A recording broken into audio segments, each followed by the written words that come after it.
I've been trying to make this video for the last 2.5 months. This is my third time recording this video in the last 2.5 months. It has been a struggle for me. And a part of that struggle is because I'm pregnant. So at the time of recording this video, I'm 20 weeks with a baby girl, third daughter, and God willing, she'll be here in October. So that's the first reason, because that first trimester and even into the second has been like, woo-hoo, we're gonna take this girl for a spin. And that's exactly what has been happening. So because I'm standing up and I want to show you this, you're going to get all this breath work. We're just going to take it from there. But the second reason that this video was a struggle, even just given the title of the video, can you be a hot mess and still prepare for love? You feel like your life is a mess, your life sucks. Should you be dating? Can you be on your journey and everything that goes along with that? And so this was a struggle for me because I just wanted to make sure that my thoughts and what I was sensing that I could share it in a way that really made sense and that was grounded.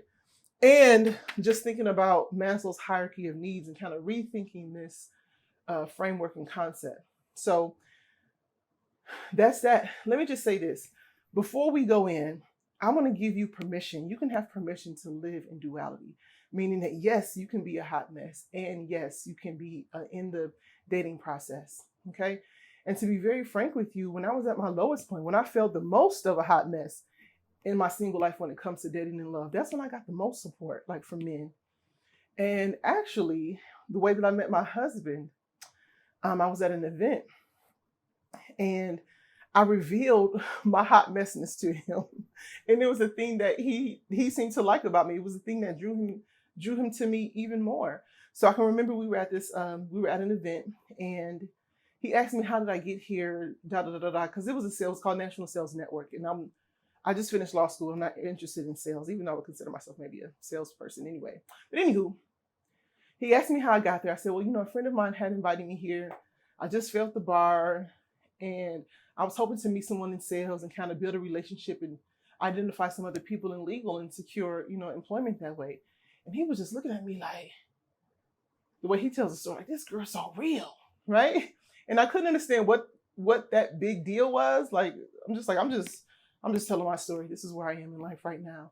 But now that we've been married, I can see why that's such a value to him. And I can see why that's a value to men, even just in speaking to some of my clients last week, just understanding in the dating journey what men are saying. I want someone real and natural. You see it now. You want someone probably real and natural who's going to be real with you and be honest with you. And you don't have to have your life in order. Everything in order, all your ducks in a row before you feel like you are qualified, before you feel like you can begin to prepare for the love and the life that you want. I couldn't understand why that was a thing that was so that drew him to me so much. But I will say this is that even though that me failing the bar and being so open with that could be taken as shame, I was cool with it. Like, I had nothing to hide because I knew that I was on a different path anyway. I was just doing something to complete my journey that, people do. You go to law school and you take the bar exam.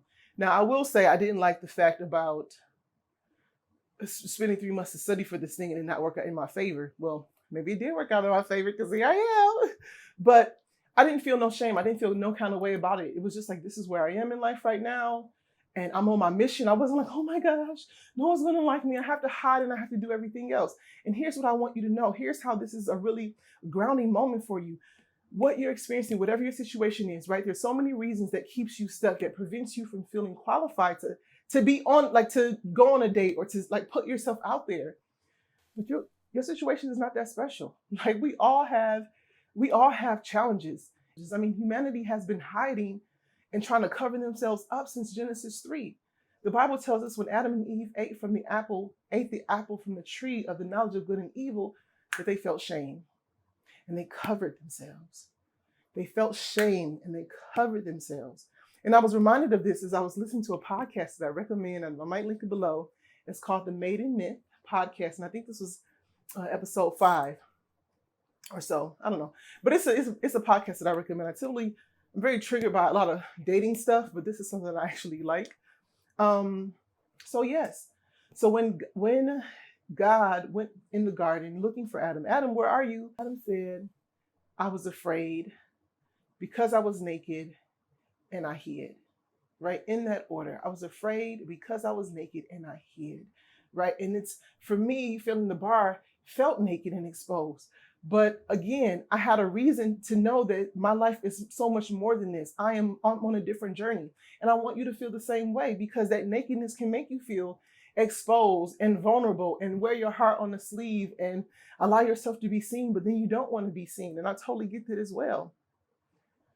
But this is not a time to hide, right? And I'm telling you that because you're not alone, and your issues don't really disqualify you in terms of your money, your body, your level of education, those type of things I'm talking about. Bigger issues, we're not talking about that.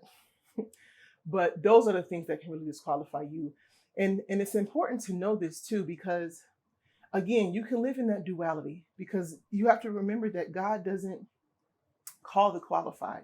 He qualifies the call. So just like I did on my journey, right?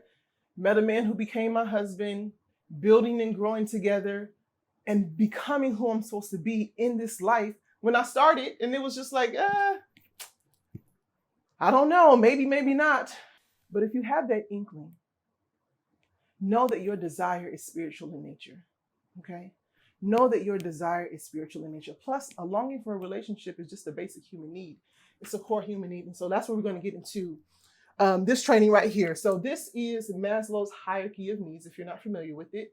This is like an older concept, right? And I think there are a lot of people who are challenging this framework and the order of this framework. And so this is, again, why this was such a challenge for me the first time. So I'm bringing this up because we have been groomed to live our life in a way like we have to have our needs met, right? And the first level of needs are, let me go this way.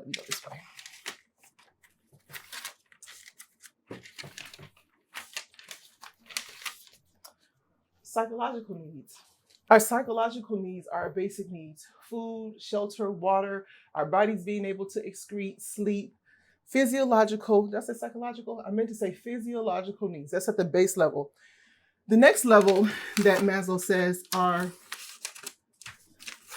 safety needs. This is employment, personal security, property, good health, income, right? The challenge is that many of us have been groomed to feel like we have to have this next, because what's third, the next level of needs is love and belonging. Let me say this. Let me go here. After that, can you see that? I don't want you to see it. Hold on. I don't cover it up.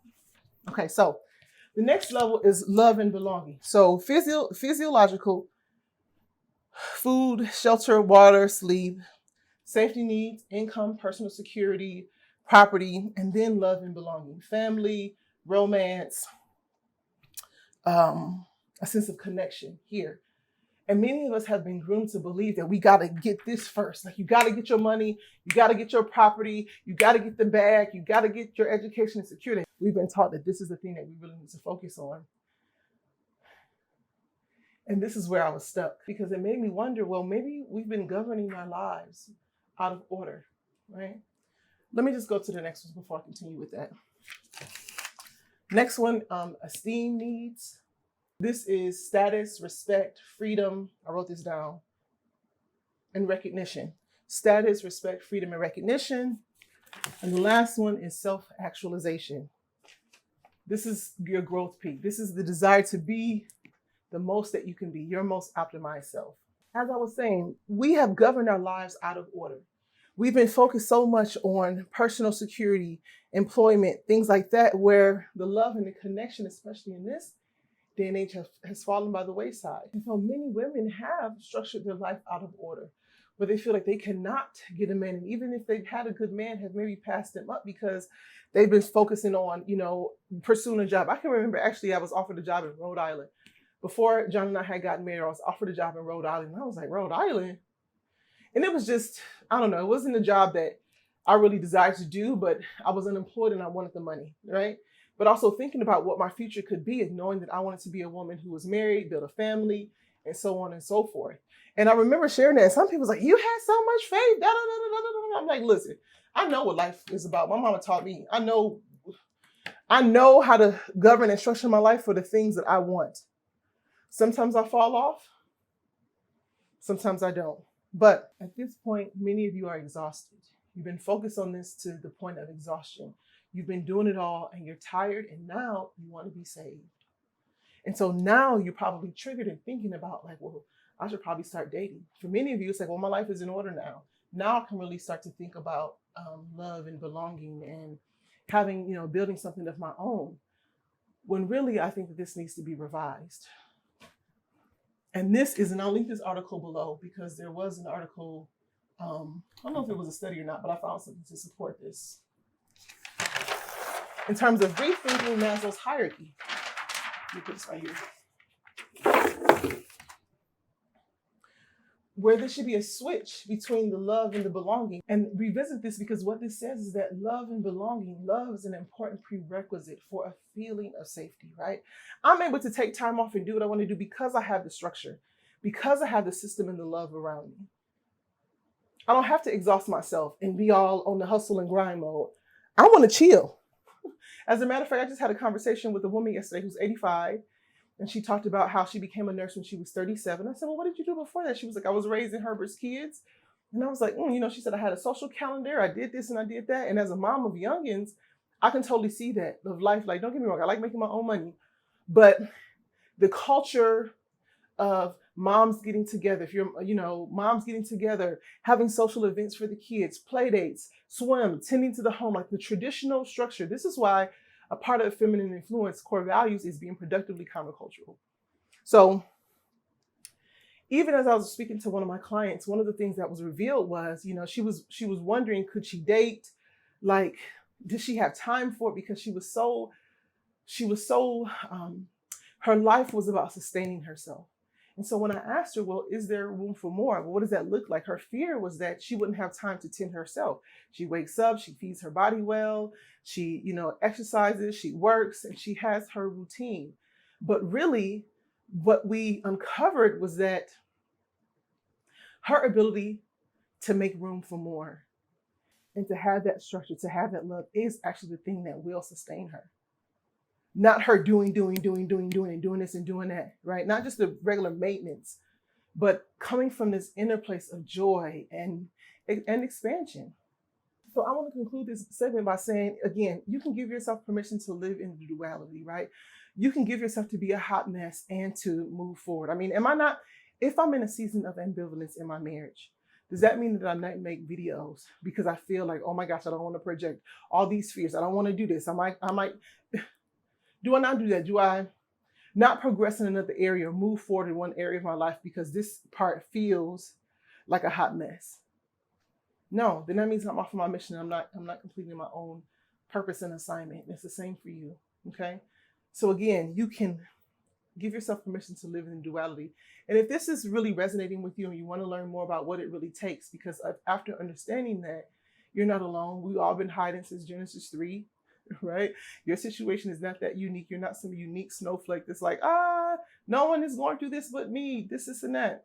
Everybody has their own situation. Everybody has their own level of hot messness. So if you're tired of feeling disqualified, if you're ready to step into the next level of you, if you're ready to prepare for the love and the life that you want, it starts with stepping into your own path. It starts with the feminine influence path to becoming.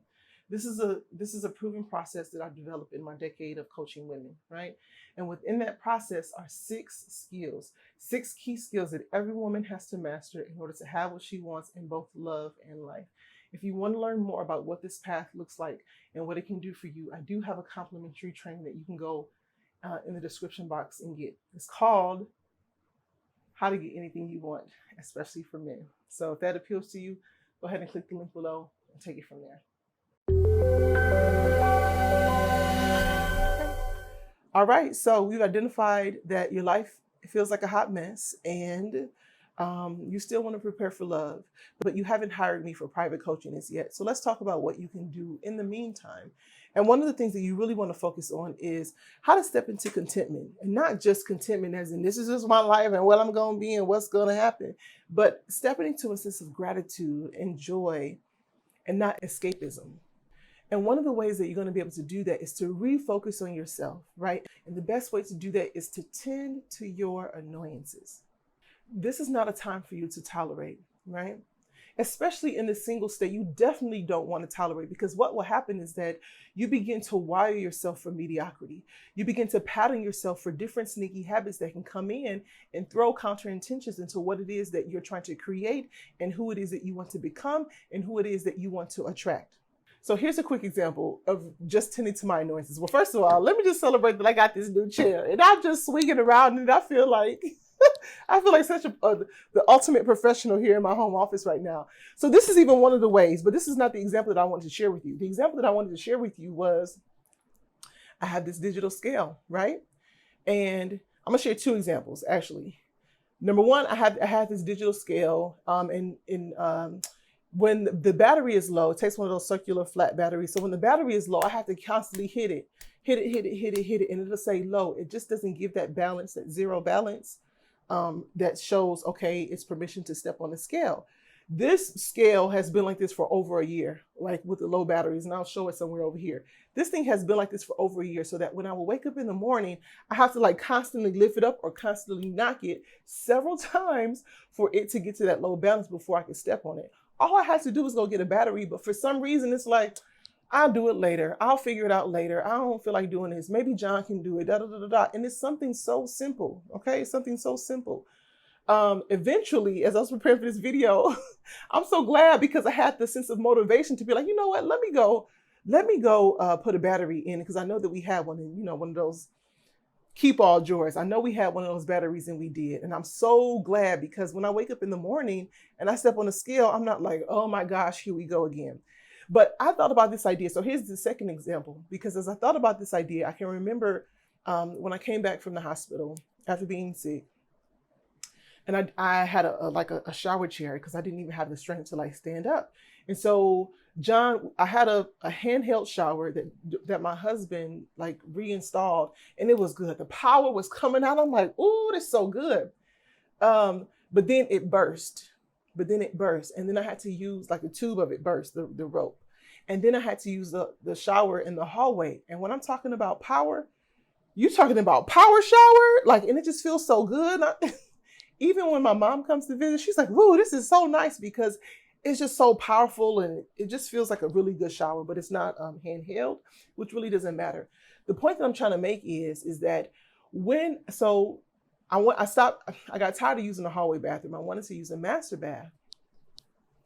So then I end up going online and getting this chaka chibi shower head, and it was dual. So it's a handheld, but it's also a regular one, which I really don't even understand the purpose of that. And I should have known, spending like $35 on it. It looked okay, but when I got it and used it, I'm like, this is not it. So every time I stepped into the shower, I was annoyed.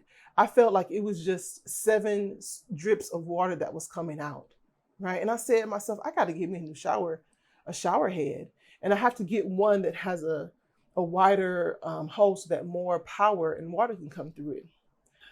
For integrity purposes, I have not got a new shower head. I got to tell you the truth. One time I was like, do I want to spend $100 on a shower head? I probably will. And then I was going to go to Menards, and I was like, what you want it for? I was like, I want a new shower head. He was like, okay. But then somehow I talked myself out of it. Okay. These are the sneaky habits that wire us for mediocrity. I talked myself out of it. And I don't have it, right? Because I became so used to it. I'm like, oh, this is not so bad. This is not so bad as I'm using my shower. This is not so bad. It's okay, But in my head, if I go to, and I probably won't be triggered again until if I use the shower in the hallway and then have to go back to what feels like the rinky-dink shower head, I probably won't notice until I have that motivation. I'm saying this for you, especially in your single state.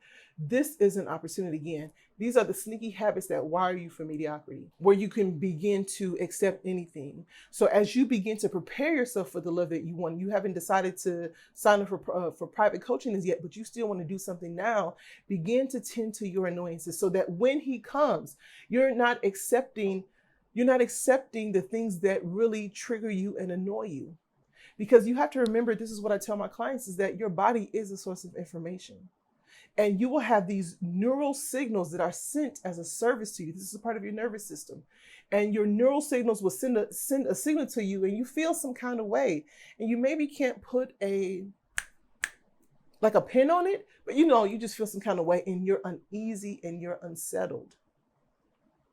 But because you have not been tending to your annoyances in your everyday life, when a man comes to you with his whatever it is that annoys you, you just go for it. And I'm not talking about little chaka chaka annoyances. You have to choose the issues that you're willing to deal with and accept. Okay, you know what those are. You should know what those are. And if not, this is where coaching comes in, because when you decide to sign up for private coaching, one of the things that we'll uncover, the first thing that we'll uncover is getting clear on the kind of men that you really want to meet in a way that goes beyond your list, that list that your friend or sister told you to write just years ago. This is the indispensable first step, because what will happen is that it sets you on the path faster and with more clarity than you would if you were trying to do this process on your own. So start paying attention to the neural signals that your body is sending to you. Pay attention to the messages that your body is sending to you, and start tending to your annoyances. Don't pattern yourself to ignore it, right? Don't tolerate, especially in the single season. Because I'm gonna tell you, if you've been tolerating it and then all of a sudden you get married and you just like, oh, I don't like this. It's gonna be a major adjustment. It's even more difficult. The second reason for why it's really important for you to tend to your annoyances now is so that you don't enter and find some empty pursuit as a way to cope, okay? If you don't tend to those annoyances, it's just going to flare up, right? You have to pay attention to these sensations that come up in your body that says you don't want that. And because you've patterned yourself to annoy it, it's like, I don't want to deal with that. Let me go spend this money real quick. Let me go spend this big money on this big thing. Let me go eat some cake and ice cream and have this sugar. Let me go get another guy who I know who's not qualified, and let me flirt with him and send out all these wrong signals that I know I'm not serious about him just because I have not tended to this area of my life. Train yourself now, right? Train yourself now. Become the best that you can be in your everyday, so that ultimately you can bring that into a relationship, so that when you are in the dating landscape, you know what to do. You're not patterned to ignore it. You know how to do it in a way that is graceful and honorable. And you're operating in a sense of integrity, right? Tend to your annoyances now, because what's going to happen is that not only will you feel a deserving sense of accomplishment, but you also become proud of the woman that you'll be proud of the woman that you're becoming in the process. So now we're on to the Q&A section, and I had gotten a question that I thought was reasonable, and it was about first date questions. But before I get into that, I want you to know that inside private coaching, I work with you to master those early conversations, right? To help you move powerfully so that you can spot the red flags, you can decline gracefully if necessary, and ultimately you can be moving on a path so you can find someone who's a great fit for you. Now, if you haven't applied and signed up for private coaching as yet, but you would appreciate my perceptive insight into your situation, I want to encourage you to click on the link below in the description box and submit a question. You can submit a question anonymously or not, and I will answer it in a video like this. But I want to encourage you, especially if you want it to be customized and a custom response, that you give ample information. Not too much. I don't want your whole life story, but you give ample information so that I can give you some thorough insight and perspective into your situation. So if that sounds like something, click on the link in the description box and we'll take it from there. The thing about first date questions is that, or just the thing about the first date is that it sets the tone. And so when it comes to questioning, the main thing is that you don't want it to feel like an imposition. I got a story to tell and I got to share this, because I remember after college, when I would go visit my younger brother, he was living in Indiana, and there was a guy that I had a big crush on. And, we would like link up and whatnot, nothing major. But I can remember one time we were out at dinner or wherever we went to, and I was so nervous that I just started asking all these questions, like everything that I ever wanted to say to him, everything that I ever wanted to ask. It just came out like this, and that. And because I was so uncomfortable, there were parts where I was really uncomfortable with the silence, that the question just came out, right? This is why I work with my clients to teach them how to maintain the tension, teach you how to maintain the potency of your own energy, because that's going to be really important, not only in the practice of self-mastery, but the journey towards allure. Okay, that's key, girl. Listen, I had to find out and mess up so that you don't. Okay, now, but yeah. So the thing is that you don't want you don't want it to feel like an imposition, because one of the things if I remember correctly, that this gentleman said was like, this feels like are you interviewing me or something to that extent? And I was just like, oh, this is not going well. Oh my goodness. I was trying to shoot my shot. And it was not happening. So yes, less like an imposition. It's really cool if you talk about common values, or I try to, identify what his values are, what his interests are, without just the comment, what do you do for a living? Like the basic question. And it's also important that maybe you could pick up on some of his like shared dreams, and you can reveal something about yourself in the process and in the journey. But in terms of first date questions, I do have a resource for you. Just in my own studies and research and the work that I do, I came across this 36 questions that lead to love. And this was created by a researcher by the name of Arthur Aarons. I'll leave a link and also in the description box, and you can learn more about it there. But these are really good. And these are some questions that go deep. And so what this study has found is that when you ask these questions, you learn more about the person. And even there was a journalist, like this was in the New York Times, and even there was a journalist, from what I remember reading, if I remember correctly, she was just doing a study, and the person that she did this with, they ended up falling in love and they're together. So some of the questions would be like, would you like to be famous and why? And of course, in this social media age and era, I think that's a valid question to ask. You get to learn about yourself and, the guy in the process.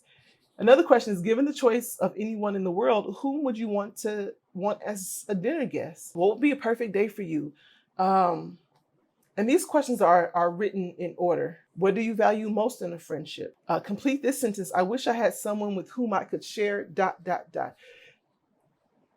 So the way that it's created, curated, I guess, is that there are 3 different sets of questions that are, you want to ask these in order. I think that had I had this before, I think it would be really fun. And actually, John and I are going to try this too. We actually tried it. We didn't get to finish because the kids came up, but this is I think it's a really good resource to have in your feminine allure arsenal. Okay, so I hope that this helps. You can click that link below in the description box to get this resource. But also, again, if you want to submit a question, if you would love my perceptive insight into your situation, I would love to offer a response and share the video here so that others can learn from it as well.